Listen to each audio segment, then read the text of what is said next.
পালন করছি আজকে 3-4 বছর হবে প্রথম আমরা পালন করছি এগুলো।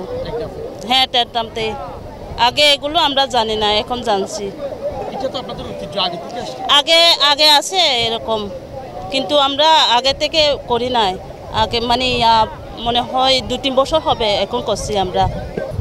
অনেক ভালো, মানে আমার অনুভূতিতে মানে কেমন করে প্রকাশ করবো সেটা আমার ভাষা বলার নেই আর কি। অনেক ভালো লাগতেছে এখানে এসে, কি বলবো আর।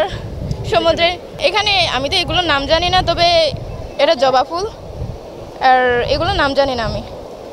আমরা মানে এগুলো হচ্ছে প্রাচীনকাল থেকে আমাদের সংস্কৃতিতে আসে, এগুলো আমরা মানে প্রাচীনকাল থেকে করে করে আসতেছি মনে হয়।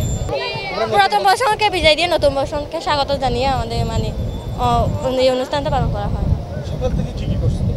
সকাল থেকে প্রথমে হয়তো আমরা ফুল তুলছি, তারপর পরিপাটি হয়ে এগুলো নিয়ে আসছি, তো এখানে অনুষ্ঠান হয়েছে সেগুলো পালন করে। আজকে সকাল থেকে অনেক কিছু মানে ফুল তুলছি সকালে, ওখান থেকে হচ্ছে আমরা এখানে চলে যাচ্ছি শুভ ফুল বিশু উপলক্ষে আমরা এখানে চলে যাচ্ছি সবাই।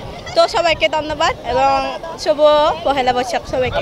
এই ঐতিহ্যটা ধরে রাখতে চান? হ্যাঁ, অবশ্যই আমরা এই ঐতিহ্যটা ধরে রাখতে চাই।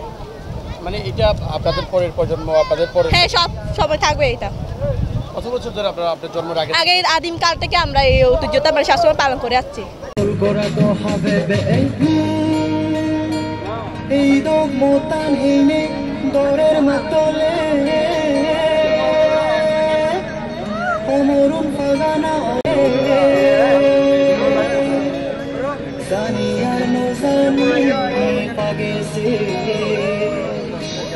আমার